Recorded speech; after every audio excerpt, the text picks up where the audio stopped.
I find it ironic that the Rite of Tranquillity cuts one off from the land of dreams, because a dream is exactly what it feels like. That, sure as hell, is not a dream I want to have. I like having emotions, thank you very much.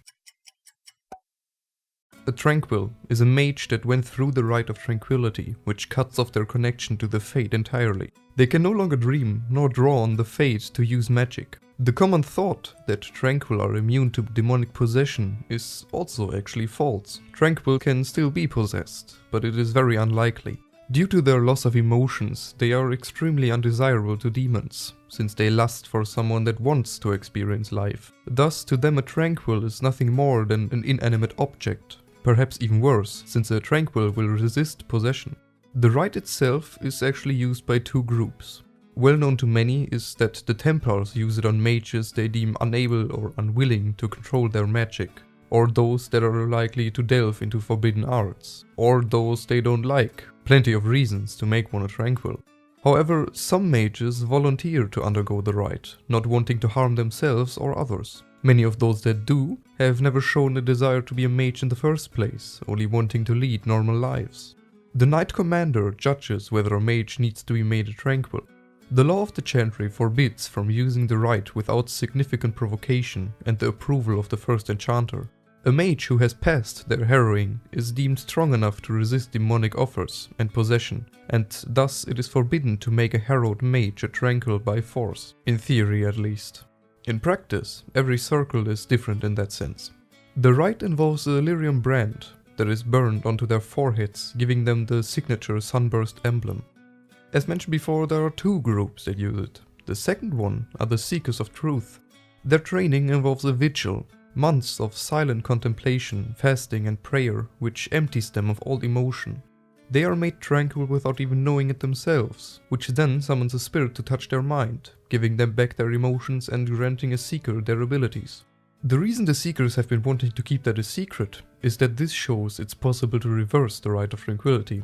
Not only the Seekers have found that out, however.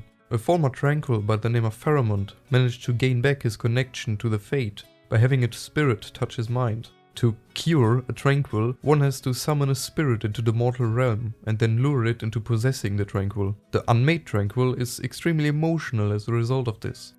Being a Tranquil is something akin to a sleepwalker, never entirely awake or asleep.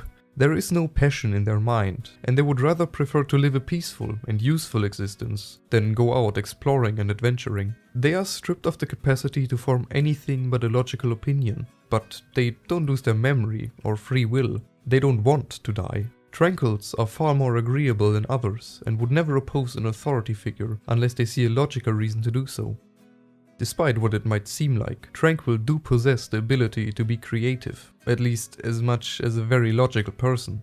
For them, everything is done as a means to an end. They don't get bored and take no joy in whatever they are doing, unless there is a clear, and you guessed it, logical reason to change something in the way they create. They will stick to their known methods.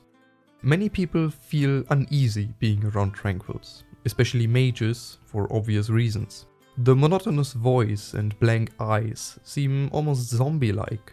The Tranquils are aware of this, which is why most of them put on a placid smile. Not because they are pleased about anything, like ever, but because they know it will make others feel better and less awkward. A Tranquil is no longer considered a mage, meaning they are free to leave the Circle Tower, but that is rather rare.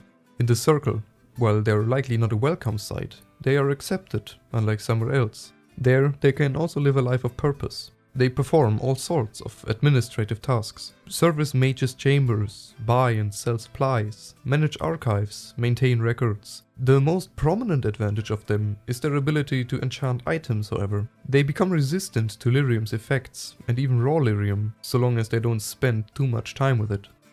The discovery that it is possible to reverse the rite was the last spark that ignited the Mage-Templar War. Yet still only a few people know about it.